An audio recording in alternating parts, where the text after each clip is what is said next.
Welcome to the 19th ESC Every Soldier Counts podcast.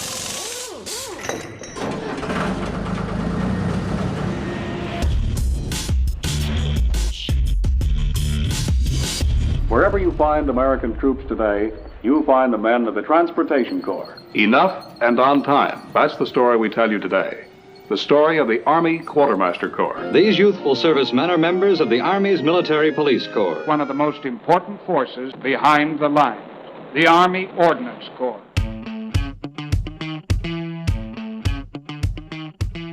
Hello and welcome to the 19th ESC Every Soldier Counts podcast. My name is Captain Debraj Mukherjee, the 19th ESC PAO, and I have with me Staff Sergeant Snowden and Chaplain Cobban. And today we're talking about suicide prevention because September is Suicide Prevention Month. Suicide is something that affects our formation, and September being Suicide Prevention Month is we're raising awareness, and hopefully this podcast can help somebody who's listening deal with these feelings. So getting started. So if I'm feeling suicidal, what should I do? If I'm having thoughts or ideas of killing myself, what's the first thing I should do? Well, from a chaplain's perspective, that's an important thought to have, to realize that you need help, that something's not quite right.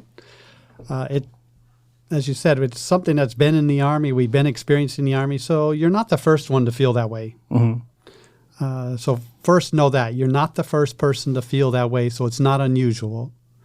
And realizing you need help is a very good beginning, and there's someone like my office. Mm-hmm. As a chaplain, either myself or my religious affairs NCO or religious affairs specialist, we're a good place to come to begin that conversation because we have complete confidentiality. Absolutely. We don't report anything. So you can come in and say anything you want without the fear of, well, if I say this or I say that, maybe they're going to tell somebody about it, and then I'm going to get reported on, and something's going to come out of it, and I'm going to be the focus of attention. But that's not the case with chaplains. We come and we can't release any information at all. We can't say anything at all. It can be kind of scary for us, but if you come and say you're suicidal, of course I'm going to listen. And if it sounds like you need further help, then I'm there to walk you, or my religious affairs NCO is there to walk you to somebody else and may be the next level of help that you need. And we'll be there with you to do that. Absolutely. So say I'm experiencing these feelings and I'm having these thoughts. Is it weakness? Am I admitting weakness by going to the chaplain or going to behavioral health and trying to talk about these feelings or seek help? No. In fact, to know that you are experiencing that realization, that is your strength. You say, okay, I do need help. And to know, again, that you aren't the only one that's felt that way, whether in the Army or outside of the Army, is what you need to get going to go see somebody else. So don't feel funny about that. I know you don't want to blast it across the airways and let everybody know about it. Absolutely. But there are people that care about what you're thinking, what you're feeling, because we've been there. A lot of us have felt the same thing, and we've come through it. And so on the chaplain side, I'm there to listen, like I said. And then if we need the next level of help, we'll help you get there. And that keeps you in the game. That keeps you going forward, and that is strength. Absolutely. I think about what you just said is like you're not alone, right? So we're kind of in this together. So it takes a team to prevent suicide. It does, because we need that connected. We're human beings. We're built for connectedness. So when we isolate ourselves, it's like having blinders on. And we can only see what we want to see when others can say, wait, hold on, you've got some options out there. We can find help for you. And I might be the person to help you, or someone else will be that person, but I'll be there with you as you go through that. So we are a community, and we're connected, and that's what it takes. When we think about what prevents these feelings or what helps me keep from feeling alone, what are some of the, like the pillars we call them? What are some of the pillars that I can rely on to help me prevent or overcome these feelings of loneliness? So we have 5 pillars. So we have physical, emotional, social, spiritual, and family. So with the Resiliency program, I will have to follow the ACE program because I will have to report and let somebody know if something was going on. So what is ACE? Or how do I ACE suicide prevention? You have ACT, CARE, ESCORT. Okay. So if you come and talk to me, I would listen, understand, try to be empathetic and understand what you're going through. But I would definitely reach out to the chaplain, our MFLAT, and our medical staff just to get more help, because I can't do that just by myself to help you. Absolutely. And once we hit care, I'm going to take you there, almost holding your hand and just being another shoulder to lean on. Because sometimes we just need somebody in the background that can't just do everything for me, but I just need somebody just right there to almost hold my hand and be right there with me through the steps. Absolutely. I think when we talk about caring, like somebody who's experiencing suicidal ideations or feeling like they are ready to take their own life, I think caring goes a long way.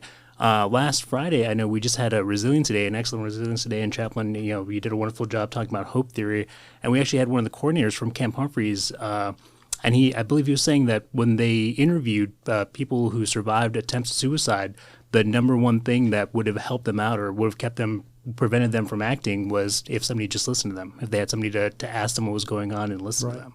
So that care is definitely very, very important in preventing someone's possible suicide. Yes. And so, talking about going back to the pillars a little bit, I always think Korea is a little interesting, right? Because there's a couple pillars that are a little bit difficult to. I think when we talk about family, staying connected with your family, unless you're bringing your spouse, your children over to the peninsula. So how can we stay connected with our families over here? So we know that the time difference is a big issue, why people can't really do a whole bunch of connecting to their family back in the States. So that's why we make sure that we tell soldiers about you can use FaceTime. We give them all these apps to make sure that they're having the interaction with other people. And if they're not having the interaction with their family, they also have the BOSS program, and they can get out and sightsee with battle buddies of like minds. And it's so much to do on this peninsula. Absolutely. There's definitely a lot to see in Korea. Yes. So if they're willing to at least make a new friend, because it's always going to be hard to kind of go somewhere new and not make a friend.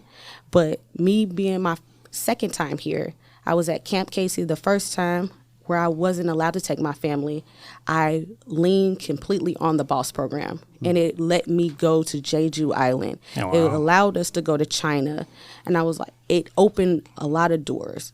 I might be telling my age right now, but I got to see Nelly when I was here the first time. Yeah, and absolutely. It was a big thing. And I would even preach to my soldiers that say, oh, I don't want to go to Korea. I'm going to be away from my family. And it was one of my best times in the military. I think there definitely is that stigma there still is. Even when I got my assignment to Korea, my branch manager was like, hey, just go ahead and sit down. You're going to Korea. And I was like, well, it was actually number 3 on my list of choices, so I'm pretty happy about that. It's like, oh, well, congratulations. It's one of those where I think Army-wide, there still tends to be a bit of a stigma to getting stationed here, even though it is a wonderful post, and like you mentioned with the BOSS program, there's so much to do. But what if I'm more of an introverted type person, so I get stationed here in Korea, and I don't necessarily like being around people. I like to kind of keep to myself. How can I still prevent myself from having those feelings of hopelessness, or and end up going towards the direction of thinking about killing myself? I would say maybe even interacting. You might even have to not interact with other people, but maybe going into the library. They have so many classes in the library that you can take opportunity in. So I know they have pottery classes in the library. Sometimes even just sitting there watching other kids play and you reading the book and interacting and just seeing what else is going on. Sometimes people just need to get out of that little bubble in that barracks room and just stepping out, because you'll never know what's going on outside if you're always inside. Yeah, so if you're staying inside, not, even if I don't want to travel, taking some classes and learning some new skills, the time we have is it's excellent to pick something up. How about you, Chaplain? What do you recommend for introverted?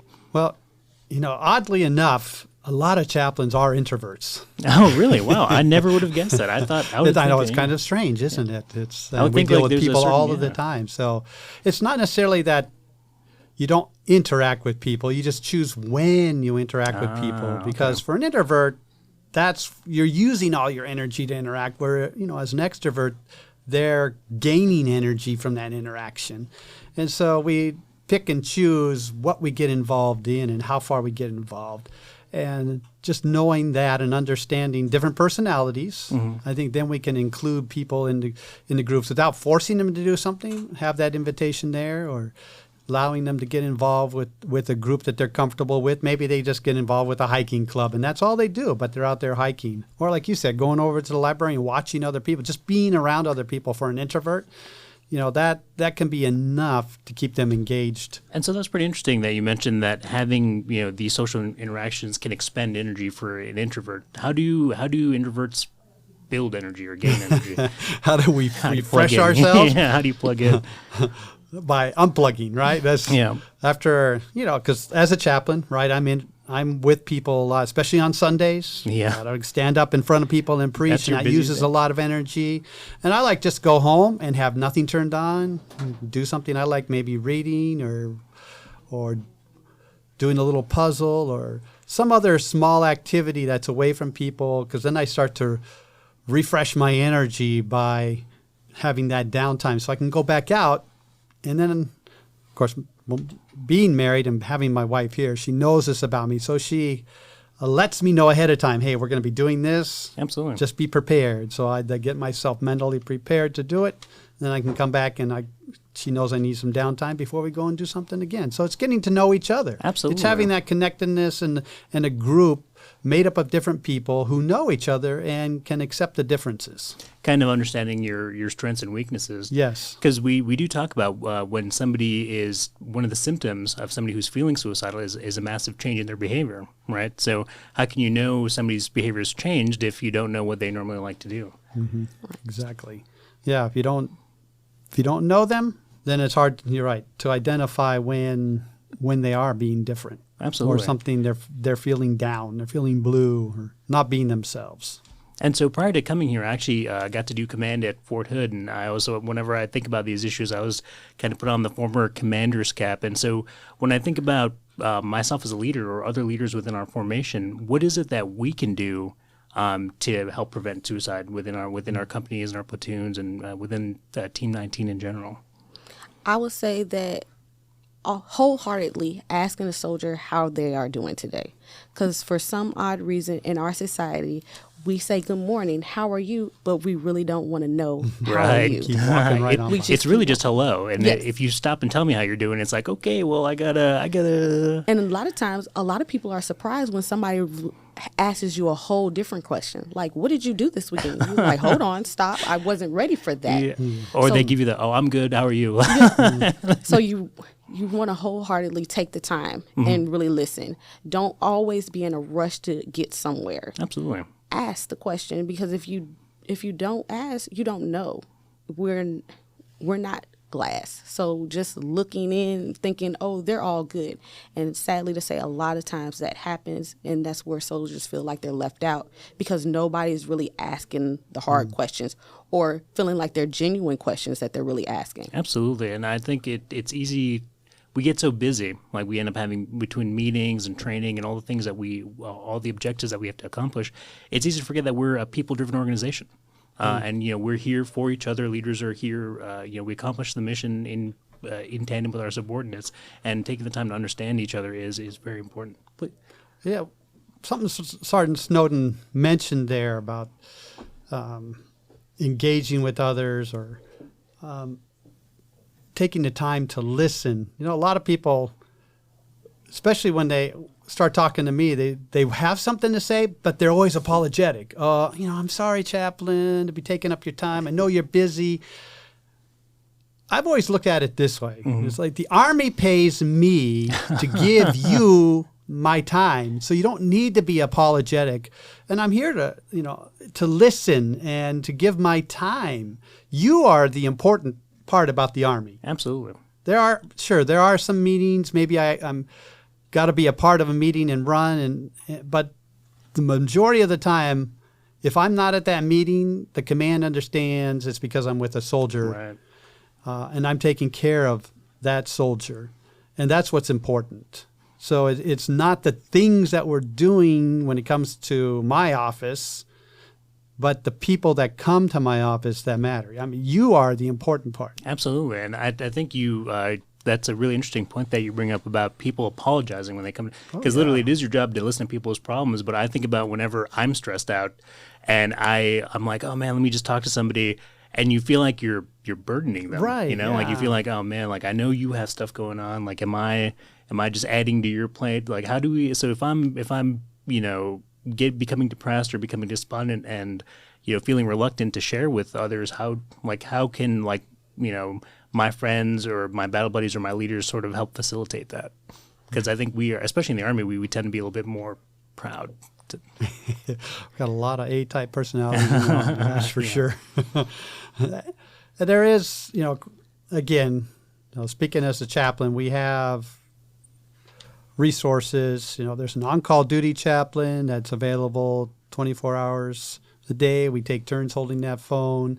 And as the 19th ESC chaplain, I'm also, I get calls. I can get calls in the middle of the night because something happened to them, or they need to talk to somebody, or a commander wants me to know about something that happened. So know that there is help 24 hours from somewhere, and most definitely from the chaplain side, because we got somebody, like I said, on duty 24 hours a day holding a cell phone. If that rings, you are the priority, and we are there for you, your family, and for whatever issue may be taking place. Absolutely.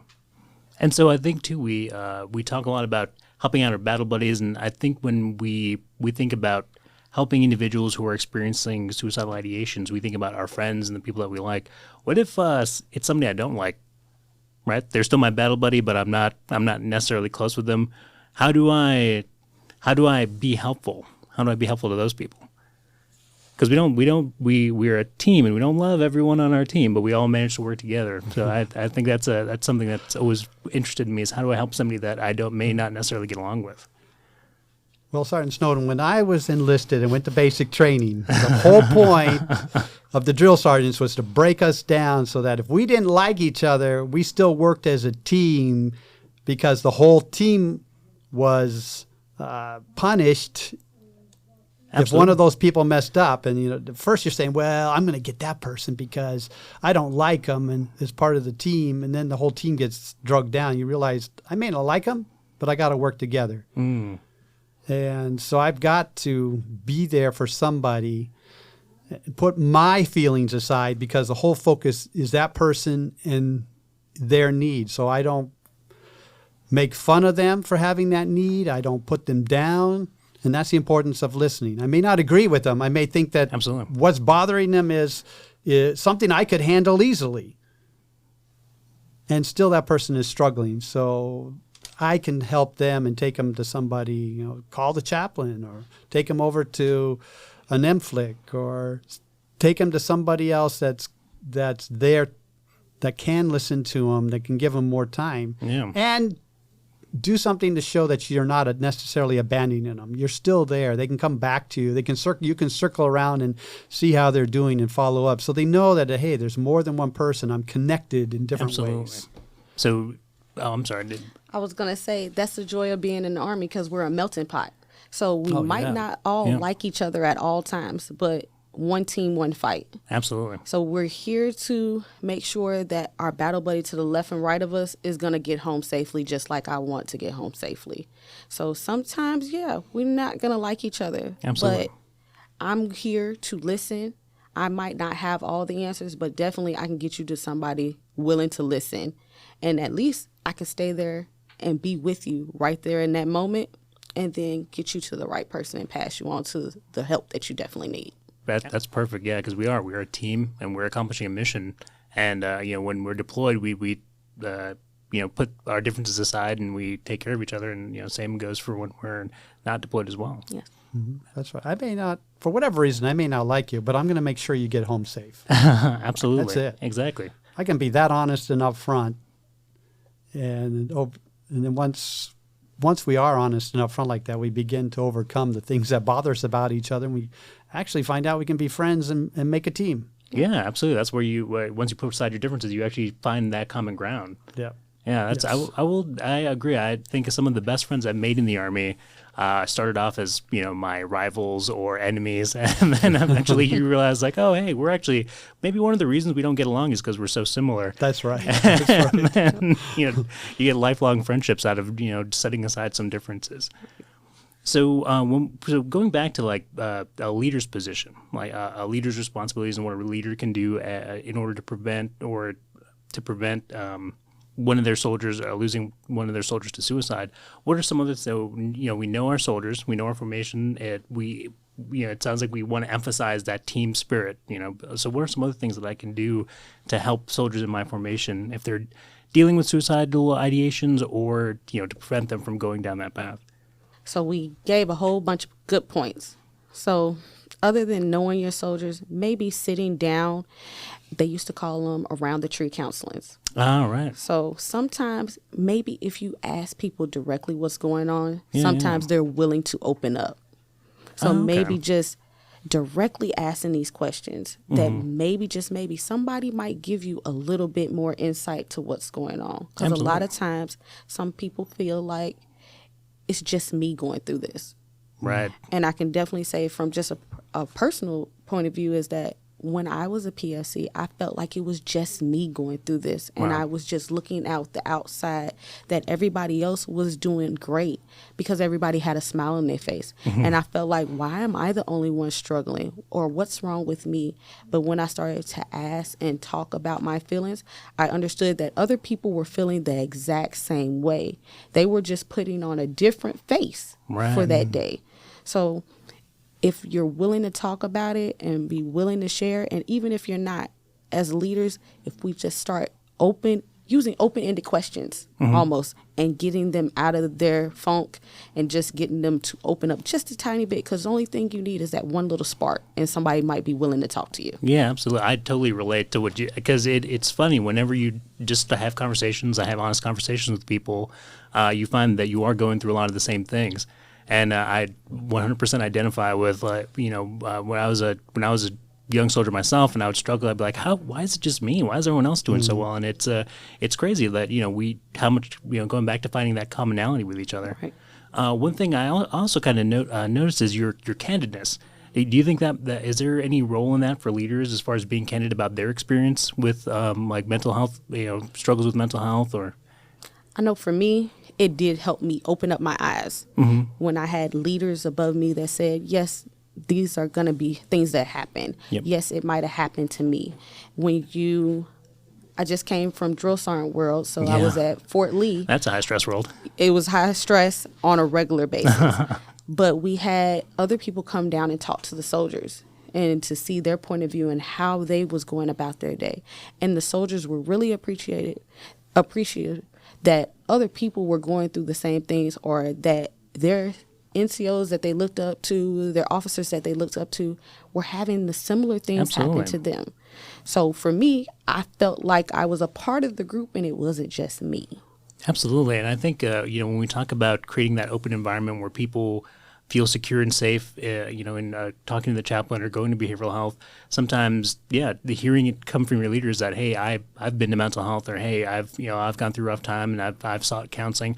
Actually, when I was a platoon leader, I had a first sergeant who was very candid about it. And I think it helped the soldiers understand, like, here's this guy, he's hard charging, always at the front, and this individual that all the soldiers looked up to and wanted to become someday. And he's like, I had I think he was having difficulties. Him and his wife were going through some difficulties, and they end up seeking help and going to he did individual counseling and marriage counseling, and after that they were good to go. So that's important. That really I remember one unit I was with, the sergeant major and myself did something together, and it was all the focus on behavioral health. You can go and get it. And he says, look at me, sergeant major, made it to the top of my career field, and I had to go get help, behavioral help.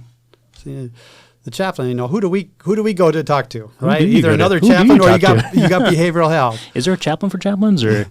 Well, we can turn to other chaplains, sure. I mean, we are there for one another, but there's also behavioral health, and I don't mind going to behavioral health and touching base, and like you've had command experience. Chaplains and other leaders, you don't hear about problems until they become the problem. So you get a lot of the negative reports, and that can build up after time. Or people come to me and tell some of the terrible situations they're going through in life, and that can wear heavy on you because I'm empathetic. Absolutely. And so sometimes you need someplace you can go just to talk and to unload that, and not let it build up and not bring you down. Sometimes it's just a cup of coffee, or sometimes it's a formal appointment. Absolutely. And it's all right. And so when I think about soldiers or individuals going to behavioral health, I think there's a lot more people feel more comfortable going to the chaplain than they do to behavioral health because of the stigmas. What would you say are some of the primary stigmas that you run into whenever you recommend a soldier goes to behavioral health? A lot of times with the soldiers, I know they look at it as somebody's looking at it negative, like, oh, you need help and you want to go what they would say is that you want to go talk to a shrink. And we as a culture, as the Army's culture, we are trying to get past that.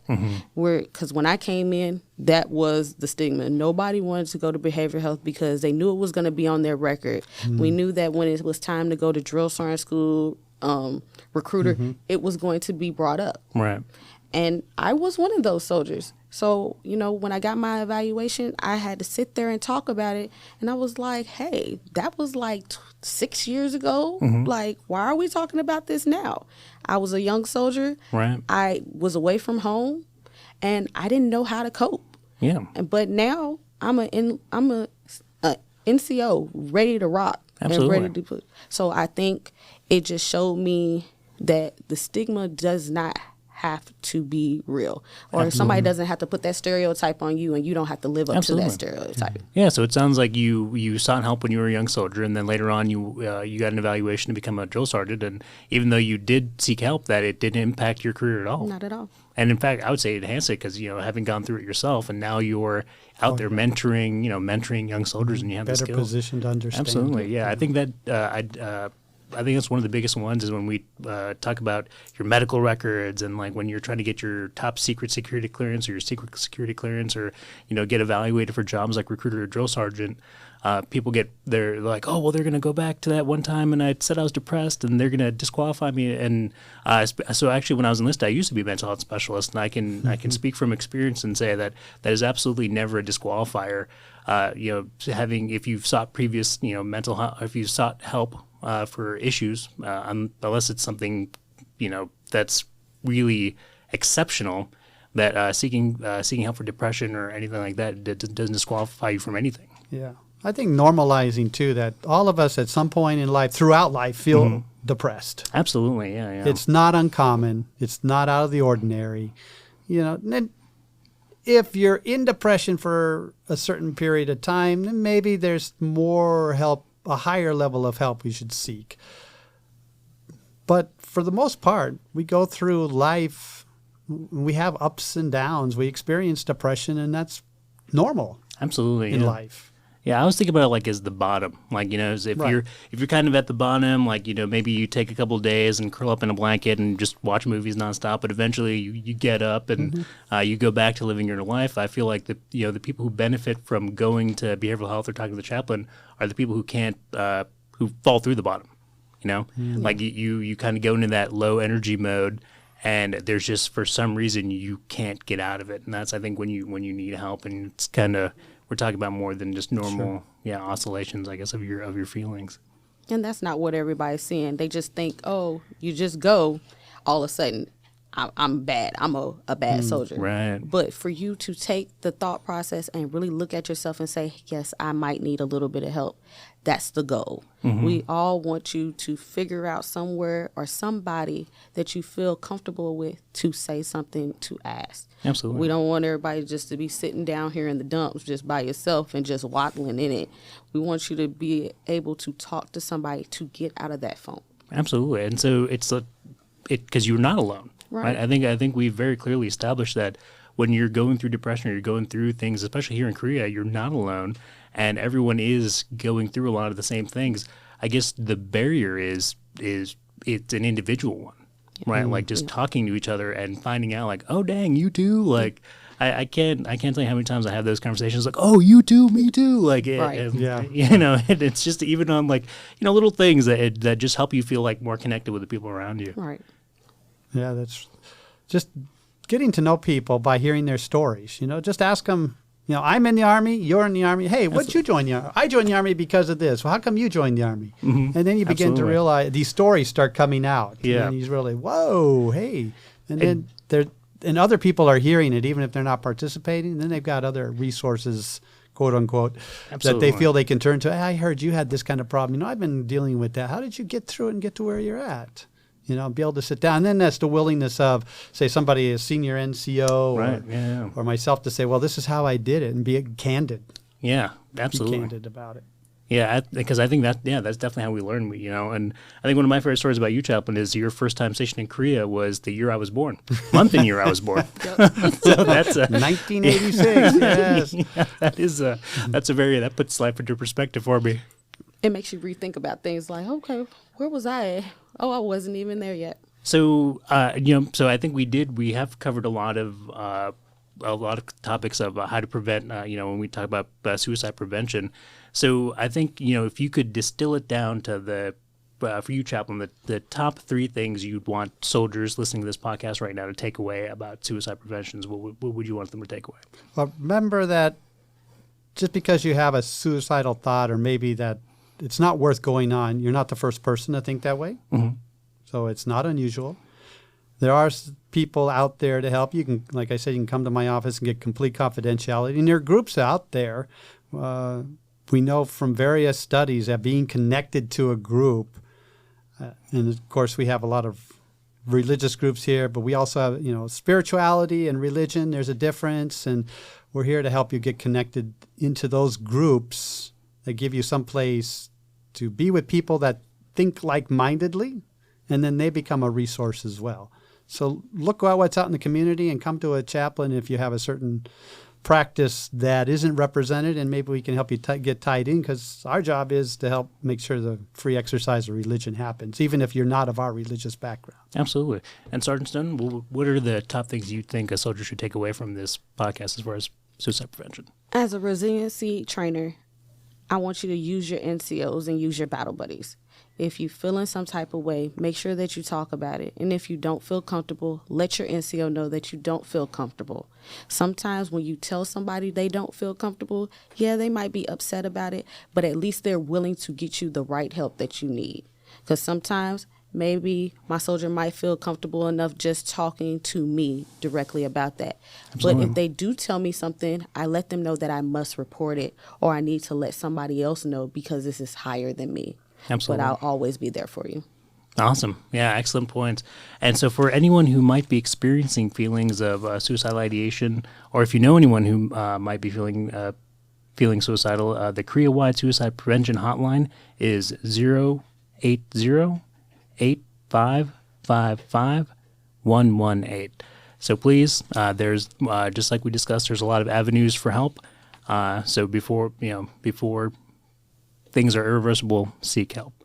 So we have a tradition on the Every Soldier Counts podcast. We ask our guests, what is your favorite part of being in Korea and living in Area 4?